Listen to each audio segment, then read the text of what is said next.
안녕하세요.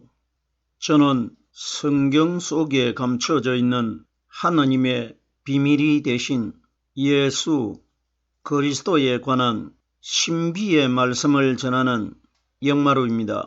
오늘은 지난 시간에 이어서 두 번째 시간으로 신약성경 요한계시록 1장 5절 한 구절 말씀 속에 기록되어 있는 땅의 임금들의 머리가 되신 예수 그리스도라는 제목의 말씀을 통하여 성령 하나님께서 우리에게 가르쳐 주시는 말씀의 깨달음의 은혜를 받고자 합니다. 그럼 요한계시록 1장 5절 본문 말씀을 열도록 하겠습니다. 또 충성된 증인으로 죽은 자들 가운데서 먼저 나시고 땅의 임금들의 머리가 되신 예수 그리스도로 말미암아 은혜와 평강이 너희에게 있기를 원하노라. 우리를 사랑하사 그의 피로 우리 죄에서 우리를 해방하시고. 본문에 기록되어 있는 이 말씀은 지난 첫 시간을 통해 가지고 일부분의 구절에 단어의 말씀을 이미 설명을 드린 바가 있습니다. 오늘은 9절 중간 부분에 기록되어 있는 땅의 임금들의 머리가 되신 예수 그리스도라는 이 9절의 단어에서부터 말씀을 전하려고 하는데, 그럼 오늘 말씀을 전하기 전에 지난 시간에 깨달았던 말씀을 간략하게 줄거리를 정리한 다음에 오늘 나머지 남아있는 9절의 단어의 말씀을 이어서 말씀을 전하도록 하겠습니다. 또 충성된 증인으로 하는데, 충성된 증인은 우리들은 오늘날 이 땅에 오신 우리들과 똑같은 죄 있는 모양으로 태어나신 마리아의 아들 되신 예수님을 충성된 증인으로 알고 있지 않습니까? 지난 시간에 이미 설명을 드렸는데, 우리와 똑같은 아담과 하와의 후손으로 마리아의 아들로 태어나신 예수님은 하나님 앞에 충성된 증인이 결단코 될 수가 없습니다. 하나님의 증인은 죄가 없는 분이라 나야 하나님의 증인이 될 수가 있습니다. 그러면은 우리와 똑같은 마리아의 아들 되신 예수는 하나님의 증인이 될 수가 없지만은 예수님 마음 안에 들어 계시는 성령 그리스도가 바로 하나님 자신 아니십니까?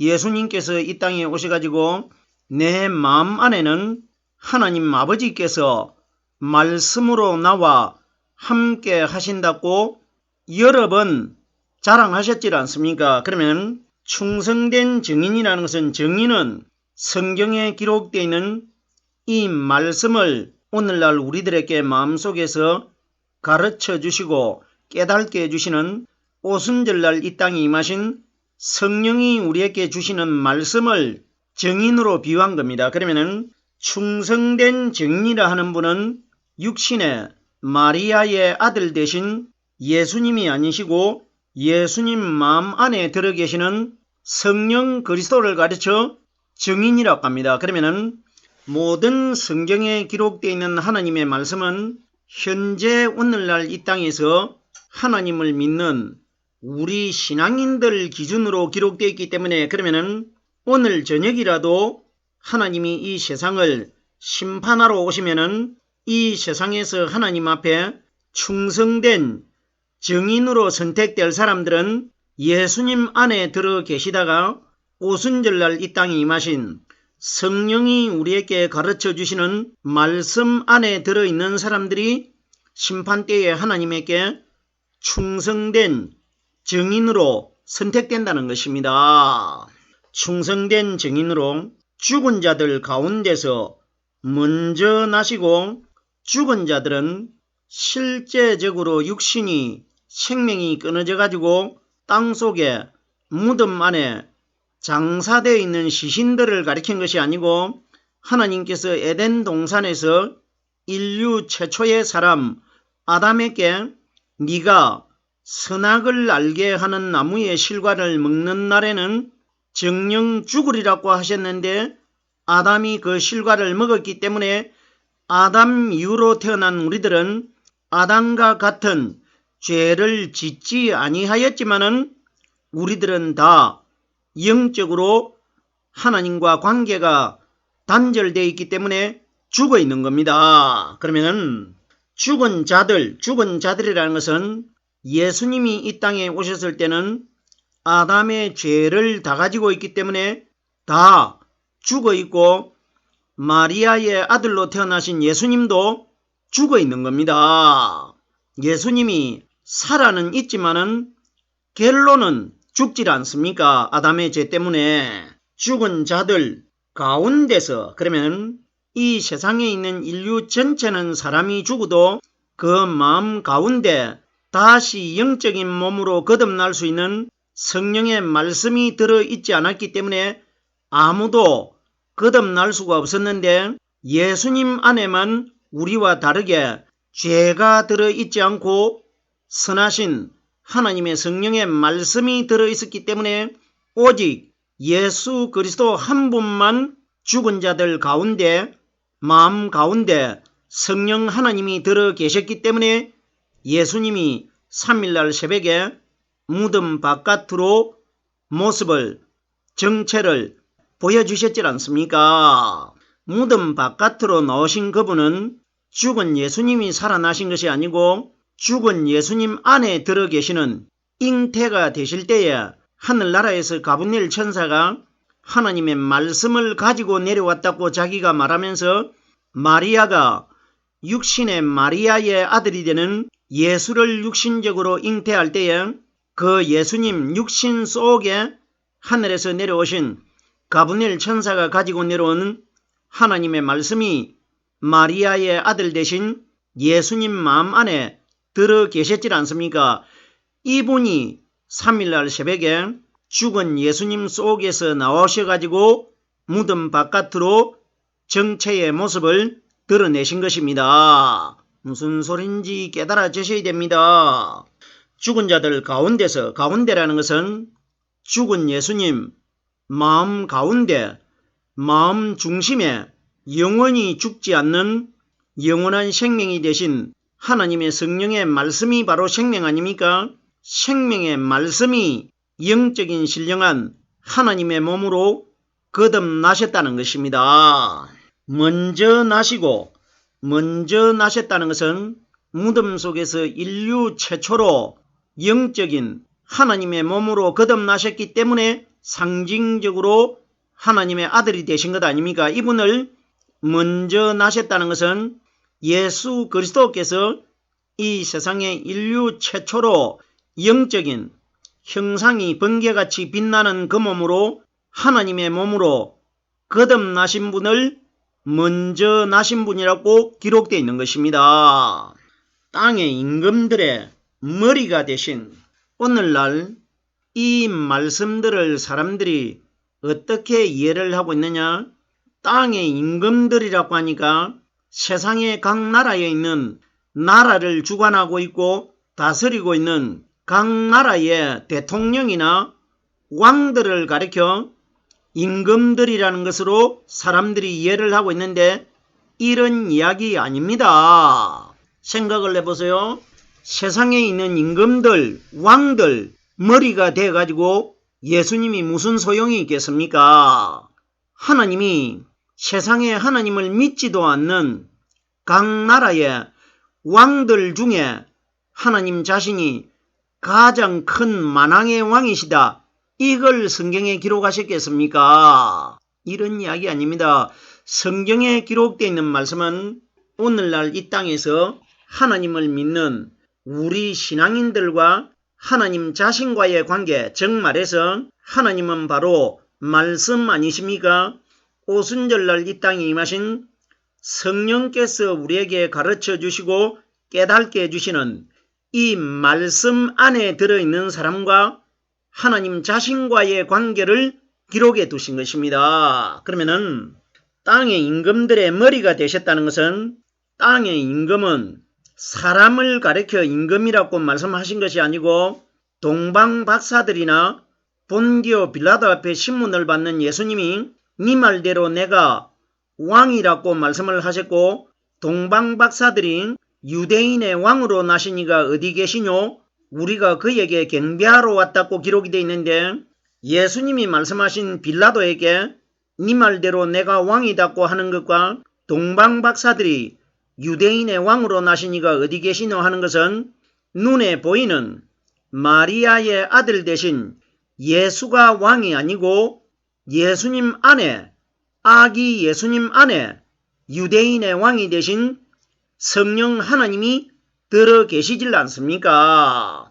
자, 그러면 땅의 임금들의 머리가 되셨다는 것은 땅의 임금은 내 마음속에 영적인 우리의 임금이 되고 왕이 되신 유대인의 왕이 되신 성령 하나님의 말씀이 내 속에 들어있기 때문에 내가 마지막 날 왕이 되는 겁니다. 이러기 때문에 그리스도와 함께 1000년 동안 왕노릇하고 하는 것은 성경에 기록되어 있는 1000년이라는 단어는 상징적인 숫자입니다. 영원한 왕이 될 것이라 이 원리입니다. 그러면은 땅의 임금이라는 것은 오늘날 이 땅에서 내 마음속에 유대인의 왕이 되고 우리의 임금이 되고 우리의 머리가 되신 성령 하나님의 말씀이 내 속에 들어있는 사람들을 땅에 있는 임금들이라고 합니다. 그러면 임금 중에 임금은 가장 인류 최초로 반석이 되신 하나님 품속에서 새벽의 3일날 거듭나신 그리스도가 임금들 중에 임금이고 임금이 들어있는 성령으로 말씀 깨달은 신앙인들은 일반적인 임금이 되는 겁니다. 무슨 소린지 충분히 깨달아져야 됩니다. 땅의 임금들의 머리가 되셨다고 기록되어 있는데 머리는 가장 먼저 태어난 장자 첫 아들을 우두머리라고 하질 않습니까? 그러면은 무덤 속에서 영적인 신령한 하나님의 몸으로 거듭나신 분이 누굽니까? 예수 그리스도 아닙니까? 그러면 땅에 현재 이 땅에서 성령으로 말씀 깨달은 사람들 속에 임금이 되신 성령 하나님의 말씀이 들어 계시기 때문에 우리들의 머리가 누구냐? 무덤 속에서 인류 최초로 영적인 몸으로 거듭나신 그리스도를 우리의 머리라고 합니다. 이 말씀은 에베소서 4장 15절 말씀해 보면은 그리스도는 곧 머리시니라 이렇게 기록되어 있습니다. 그러면 만약에 마리아의 아들 되신 성령님의 그림자 역할을 하고 있는 예수가 우리들의 머리가 된다면 우리의 머리는 곧 예수 그리스도니라 이렇게 기록되면 마리아의 아들 되신 예수가 우리의 가장 첫 하나님의 맏아들이 되는 장자가 될 수가 있지만은 예수라는 단어는 빠져버렸고 우리의 머리는 곧 그리스도라고 기록되어 있습니다. 그러면은 무덤 속에서 3일날 성령 기름 부음을 받고 거듭나신 그리스도가 땅에 있는 우리 임금들의 머리가 되신 분이라는 것입니다. 장자라는 것입니다. 계속해서 다음 단어를 보겠습니다. 예수 그리스도로 말미암아 성경에는 예수라는 이름이 기록되어 있지만은 예수 그리스도로 말미암아 이렇게 기록되어 있는데 성경에 예수로 말미암아 이렇게 기록되어 있지 않고 예수 그리스도로 말미암아 이렇게 기록되어 있으면은 예수는 우리와 똑같은 신앙인들의 입장입니다. 그러면은 예수 그리스도로 말미암아면은 내 안에 들어있는 그리스도로 말미암아 내가 마지막 날 하나님께 선택되는 은혜를 받을 것이라 이 원리입니다. 만약에 마리아의 아들이 되신 우리와 똑같은 여자 태속에서 우리들도 300일 만에 태어났고 예수님도 300일 만에 태어나셨는데 예수님 마음 안에 그리스도 성령이 가르쳐 주시는 말씀이 들어있지 아니하셨더라면 예수님은 하늘나라에 못 들어갑니다. 이 말씀이 바로 그리스도 아닙니까? 그러면 예수 그리스도로 말미암아 하는 것은 예수님은 우리와 똑같은 사람이시기 때문에 우리의 표본적인 모델로 보여주신 분 아닙니까? 그러면 우리들이 마지막 날 하나님 나라에 하나님의 백성이 되기 위해서는 예수님처럼 반드시 우리 마음속에 그리스도께서 깨닫게 해주시는 말씀이 들어있어야 그 말씀으로 말미암아 내가 마지막 날 하나님께 선택되는 은혜를 받을 것이라 이 원리입니다.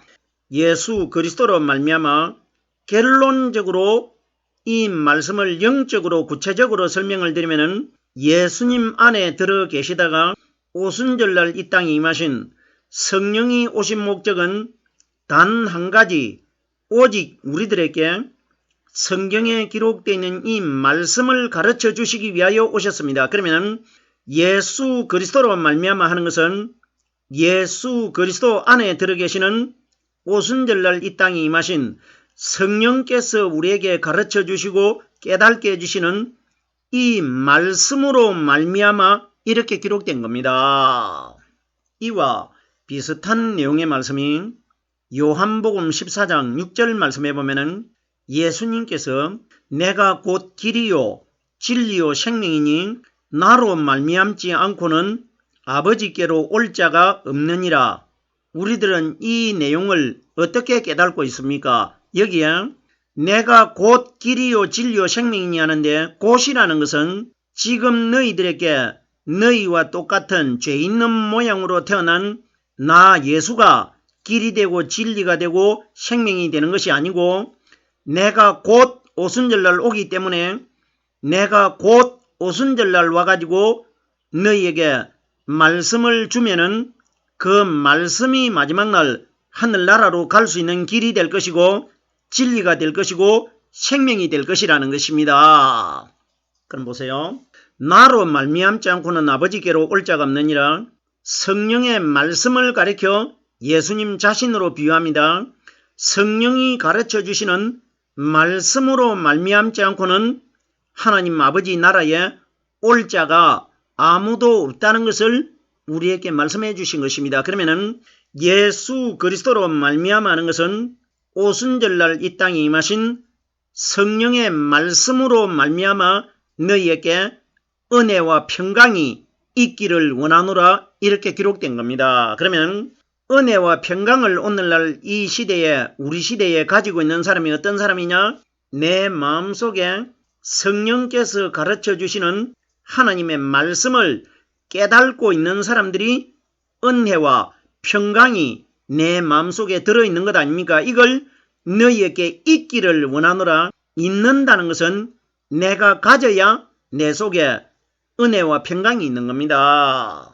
성경이 가리키는 은혜와 평강은 똑같은 원리입니다. 은혜도 성령이 우리에게 그저 값없이 가르쳐 주시는 말씀을 은혜라고 하고 평강은 예수님께서 무덤 속에서 성령의 기름 부음을 받고 거듭나셨을 때에 갈릴리에 있는 제자들에게 어떤 말씀을 하셨습니까? 너희에게 평강이 있을지어다. 이제 내가 성령을 받았기 때문에 내가 오순절날 와가지고 너희 120명 마음속에는 내 안에 평안을 주시는 성령의 말씀이 너희 안에도 들어가기 때문에 그때부터 너희도 나처럼 평안함을 가질 것이라 이걸 말씀해 주신 것 아닙니까? 성경에 기록되는 은혜와 평강은 오순절날 이 땅에 임하신 성령께서 우리에게 가르쳐 주시고 깨닫게 해주시는 이 말씀을 은혜와 평강이라고 합니다. 계속해서 다음 단어를 보겠습니다. 우리를 사랑하사, 그러면 마지막 심판날 하나님이 사랑하는 대상은 예수님께서 요단강에서 세례를 받고 물 위로 올라왔을 때와 높은 산에서 얼굴이 해같이 빛날 때에 하늘나라에서 어떤 하나님의 음성이 들렸었습니까? 이는 내 사랑하는 아들이요 내 기뻐하는 자라고 합니다. 그러면 요단강에서 물속에서 올라오시는 것은, 물속으로 들어가시는 것은 예수가 죽으셔가지고 무덤 안으로 장사되는 모습이고, 물속에서 올라오신 것은 무덤 안에 죽어 장사되어 계시다가 3일날 새벽에 무덤 바깥으로 나오신 분이 물 위로 올라오신 분입니다. 그리고 높은 산에서 얼굴이 해같이 빛나지 않는 그분은 무덤 안에 죽어 아직까지 해같이 빛날 수 있는 성령을 받지 못했기 때문에 장사되어 있는 마리아의 아들을 가리킨 것이고, 얼굴이 해같이 빛나는 분은 여자들이 무덤 입구에서 형상이 번개 같은 분을 목격했지 않습니까? 그분은 부활하신 그리스도입니다. 그럼 보십시오. 우리를 사랑하신다는 것은 하나님이 부활하신 그리스도를 사랑하셨기 때문에, 그러면은 그리스도로 말미암아 은혜와 평강이 너희에게 있기를 원하노라. 제가 조금 전에 오순절날 이 땅에 임하신 부활하신 성령께서 우리에게 가르쳐 주시고 깨닫게 해주시는 이 말씀이 은혜와 평강이라고 이미 설명을 드렸습니다. 그러면 심판 때 하나님이 어떤 사람을 사랑하게 되느냐? 죽어있는 마리아의 아들이 되는 율법에 예수를 믿은 사람은 하나님이 사랑하지 않고, 무덤 속에서 바깥으로 거듭나신 오순절날 이 땅에 임하신 성령께서 우리에게 가르쳐 주시고 깨닫게 해주시는 이 말씀 안에 들어있는 사람들을 하나님이 사랑하실 것이라, 이것이 기록된 겁니다. 우리를 사랑하신다는 것은 죄 있는 나 혼자 심판주 앞에 나갔을 때는 우리를 사랑하지 않는데, 성경이 가리키는 우리라는 단어는 나와 내 안에 들어있는 성령 하나님을, 두 사람을 가리켜 우리라고 합니다.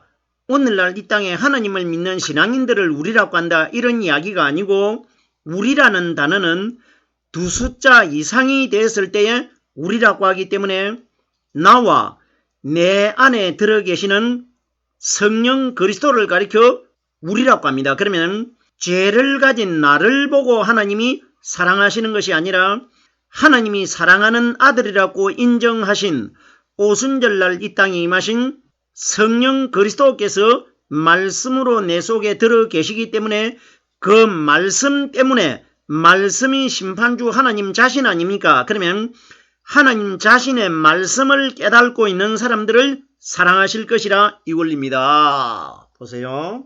예수님께서 이 땅에 오셨을 때 요한복음 4장에 보면은 사마리아 여자에게 어떤 말씀을 하셨습니까? 너희는 알지 못하는 것을 예배하고 있고 우리는 아는 것을 예배하느니라. 그러면은 조금 전에 제가 우리가 누구라고 했습니까?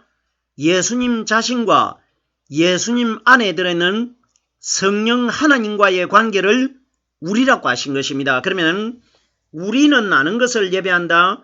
사마리아 여자와 예수님과의 차이점이 뭐냐? 예수님 안에는 우리라고 할 수 있는 성령 하나님의 말씀이 들어 계셨고, 사마리아 여자 속에는 성령이 들어있지 않고 대신에 아담의 근본적인 죄가 되는 사탄이 들어있었지 않습니까? 그러면 사마리아 여자는 사탄이 들어있기 때문에 성경에 기록되어 있는 이 말씀을 한 구절도 알지 못하고 예배하고 있는 것이고, 예수님 속에는 성령 하나님이 들어 계시기 때문에 성경 말씀을 다 깨닫고 있기 때문에 이것을 예배라고 합니다. 말씀의 교제를 나누는 것을 교제가 예배 아닙니까? 이걸 말씀하신 것입니다. 우리를 사랑하사 그의 피로 우리 죄에서 우리를 해방시키고, 그의 피라고 하니까 오늘날 사람들이 다 예수님이 십자가 위에 달려가지고 땅과 피가 범벅이 돼가지고 상처 두성이가 되어 있는 그 몸에서 흐르는 피가 어떻게 우리를 죄에서 해방을 시킵니까? 그 피는 보건소에서도 받아가질 않습니다. 피가 좋은 피가 아니기 때문에. 그럼 보세요. 그의 피라고 하는데 성경이 가리키는 피는 요한계시록 19장 13절 말씀에 요한이 부활하신 하나님 그리스도를 보았는데 그가 피뿌림의 옷을 입었는데 그 이름은 하나님의 말씀이라 칭하니라. 예수님이 피 뿌려진 옷을 입은 것이 아니고 피는 성령이 가리키는 말씀을 피라고 합니다. 그러면 예수님이 인류 최초로 성령의 말씀이 들어있었지 않습니까? 이걸 피뿌림의 옷을 입었다고 기록되어 있는 것입니다. 그의 피로 그러면은 결론적으로 오순절날 이 땅에 임하신 성령이 우리에게 가르쳐 주시는 말씀을 통해서 우리가 죄에서 해방될 것이라 이 원리입니다.